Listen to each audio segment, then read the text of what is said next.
All right, everyone. Wednesday morning, and remember that season that just finished at the end of the season in particular. No, me neither. We've moved on. We're already looking to the future, and we've got a bit of a transfer focus on today's video. Not one, but two. That was very rude. Sorry. Two reports today that may just be hinting at a Celtic strategy this summer. So we can have a chat about both of these players and just generally about what we want to see happen in the transfer window.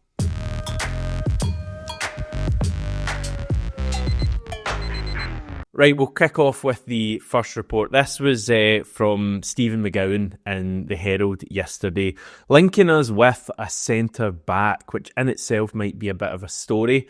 It's a 17-year-old centre-back playing for Crvena Zvezda, going by the name of Veljko Milosavljevic. McGowan says that we are interested in him. So that's the first point, and we've apparently run scouting checks on him. There are also reports in Serbia that we've even had an opening bid rejected for the player. However, McGowan says that's not the case at this stage, but there's clearly interest from our side. Milosavljevic said to be attracting interest from the likes of Liverpool, Everton and Paris Saint-Germain. Red Star reckon they can get around £9 million for him. So that's the level of player we're talking about here. McGowan says that we won't go as high as that. There's a huge shock. Celtic won't pay a transfer fee, but that we feel that the opportunity that we could give him to actually play first-team football rather than being stuck in the reserves maybe at the likes of Liverpool or PSG could mean that we might be able to tempt him to Celtic Park. So what do we know about the player? Well, I took a wee look at him. There's actually not too much information about him online, which maybe tells us that it's been quite a sharp rise for him. And he seems to be pretty highly rated, but without actually playing a lot of football in his career. Now, obviously, he's 17 years old. I think he's just coming up to his 18th birthday. So not many people, unless you're Lamine Yamal, have played a number of games at that age. But it does seem fairly recently that he's started playing, first team professional football.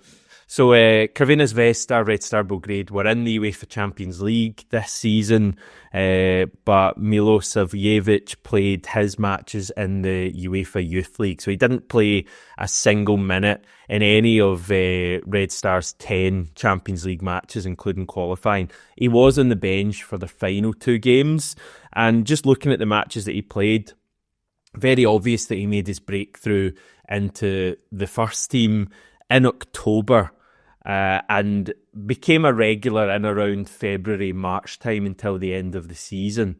He did still have, I think, one muscle injury late March, early April that he dealt with as well. But I think the story here is that he's gone very quickly from being a youth team player to a first team regular, and it's been quite a sharp rise.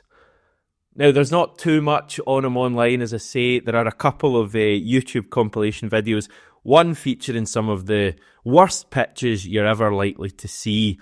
But yeah, having watched him for a minute or so, the first thing that jumps out is that he's tall. As I say, 17 years old. I think he's somewhere between 6'3", 6'4". So he's like a man. He's big as well and uses his body well. And he may still grow a little bit at that age as well. Also seems able to play with the ball at his feet. Doesn't always look entirely convincing with it. You kind of feel like at any point he could just fall over and gift the ball to the opposition. But in none of the clips did that actually happen. And he seems quite composed. A wee bit of the Effie Ambrose is about him. And Effie Ambrose could be really good at the back playing out. Just compared them to Effie Ambrose, which isn't great. I'll make another comparison then. I mean, the one that jumps out to me, just in terms of the fact it's a young Eastern European player with high promise. Josef Simunovic a number of years ago was, I think, 19 when we signed him from Dinamo Zagreb. He did all right for us, but probably never really reached the the potential or the level that we hoped for when we signed him. But if the club have been scouting Milosavljevic and think that he's the next big thing, if they think he's like can have the same kind of impact that Virgil van Dijk did for us and we can move him on, then they need to go for this. I do think it's encouraging that we're being linked with a centre-back this early in the window. For me, it's clearly a position that we need to strengthen this summer. I mean, we've got a number of centre-backs on our books, 7 players really, when some players return from their loan spells away from the club. Cameron Carter-Vickers, Austin Trusty, Liam Scales are the 3 who played this season. Dane Murray is one for the future and liked by Brendan Rodgers. To what extent he's liked, I guess we'll find out in the future. Then we've got Mike Naropski, Gustav Lagerbielke and Stephen Welsh, who don't appear to have a real future at the club. I like Naropski. I actually think Naropski might be the second best centre-back we have at the club. But I'm not sure that Brendan Rodgers feels the same way.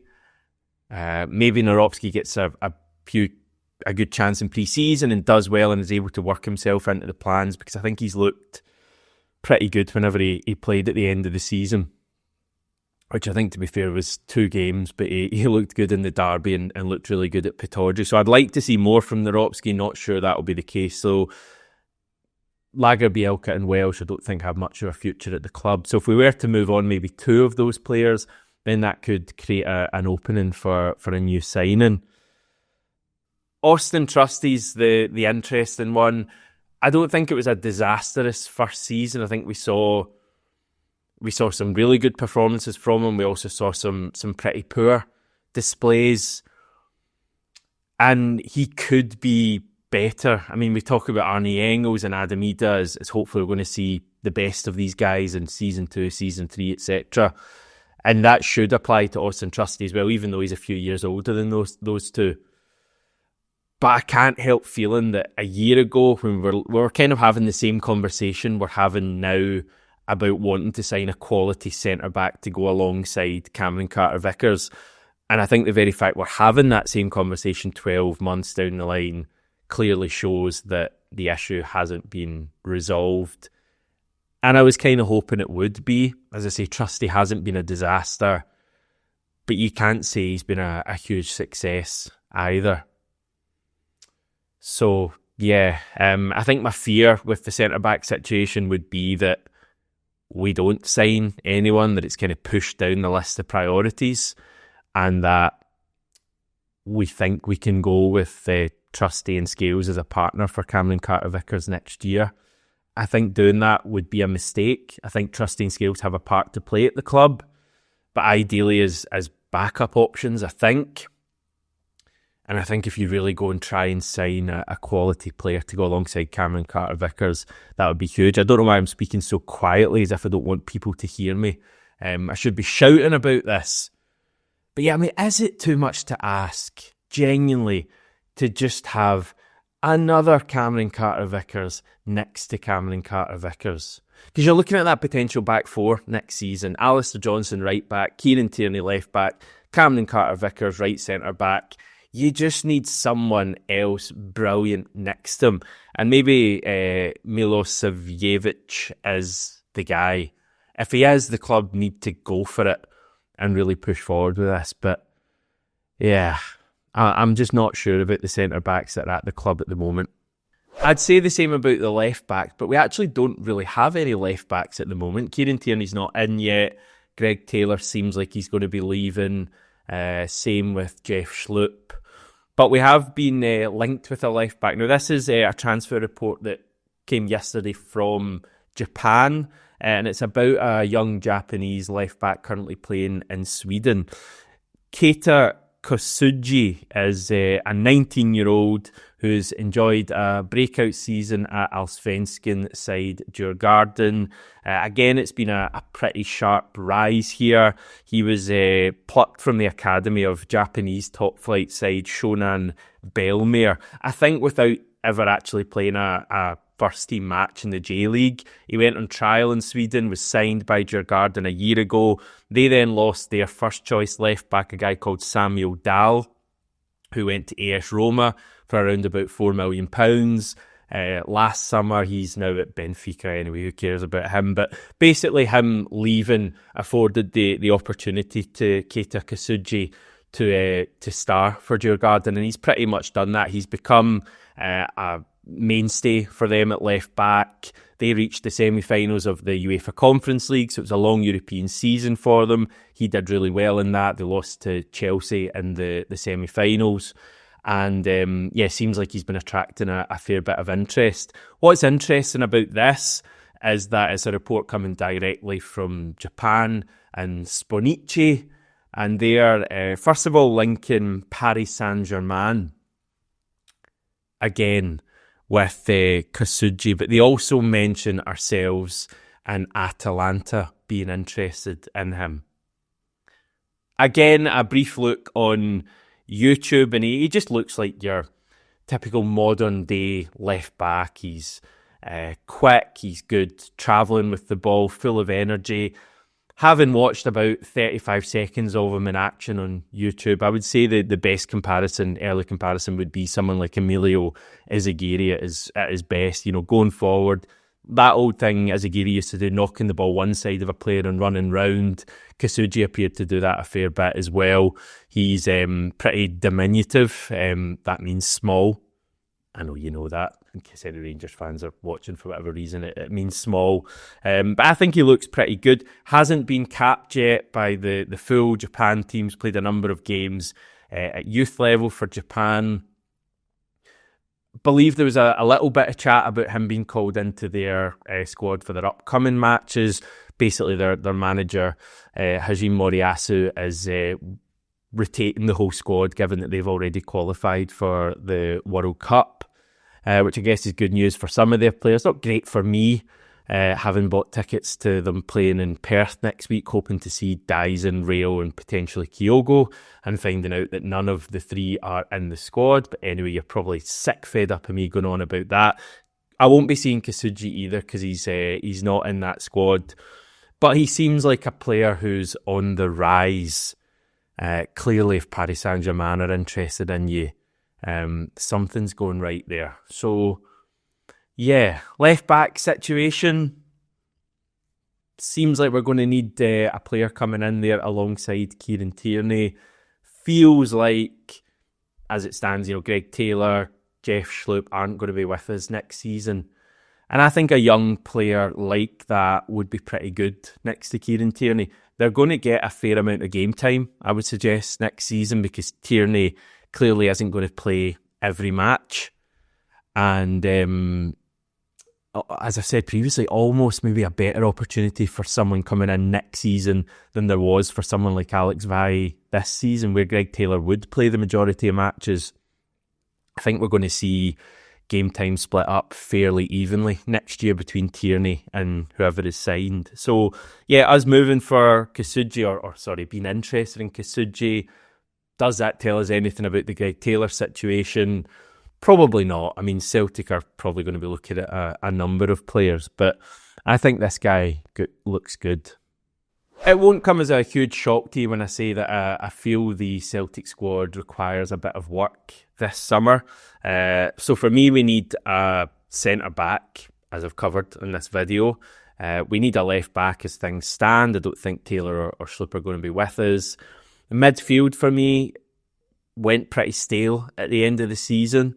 And while I think we're hoping for more from Bernardo and Engels next season, and potentially McCowan as well, I think you definitely need to make at least one sign in there just to kind of jazz things up a bit there. It did go a bit stale, didn't it, that midfield, and I can't quite put my finger on why that was. Maybe a few players who play similarly maybe need a bit of a creative spark in there. Certainly when Real Hatate went out the team for the final couple of games, we really struggled with creativity both on Trophy Day and in the Cup final. So yeah, I want a real creative player to come in there in midfield.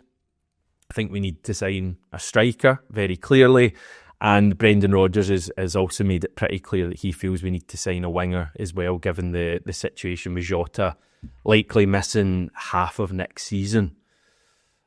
So I think that's 5 first-team players that I'm talking about. Brendan Rodgers has already suggested that he'd potentially be looking at between 2 and 3 on top of Kieran Tierney. I think we need more than that to really jazz the squad up. I was looking at the 10 players that we signed this season over both windows. So we're talking Vil Sinizalo, Kasper Schmeichel, Paulo Bernardo, Adam Ida, Alex Valle, Austin Trusty, Arne Engels, Luke McCowan, Jota and Jeff Schlupp. I don't think any of those were complete disasters. Like, you look at those 10 players, they all offered us something at some point of the season. There's no Mo Banguras or Stefan Skepovic's. That's harsh, sorry, I quite liked Skepovic. But there's no total flops there. But equally, are there any of those 10 that you would look at and say, did they really take the team on to a new level this season? Okay, I'll give you one. I think Kasper Schmeichel did. I know the season ended pretty badly for him, and that was a total howler in the Scottish Cup final. There's no doubt in my mind, though, that Schmeichel did help the team considerably, especially at the start of the season, especially in Europe. I feel that the saves he made, but also the way he played with the ball at his feet, was a kind of clear example of a signing taking us up a notch or two. But the other players, yeah, as I say, no disasters there, just a bit meh there. And there's some circumstances that are difficult. I mean, Jota, I think we all feel, will assuming he gets over his injury, will prove to be a really good signing, because we know what Jota can do. But as it stands at the moment, clearly the injuries made it difficult for him. Paulo Bernardo, fine, but you just want a bit more. Ditto Adam Ida, ditto Austin Trusty, ditto Arne Engels, and Luke McCowan did fairly well, but he's not a total game changer of a signing. So I think that would be my thing looking at this summer. Can we make signings who take us to the next level and really improve us next season?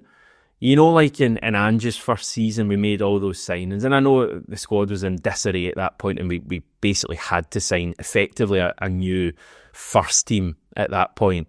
And we're not in that situation at the moment.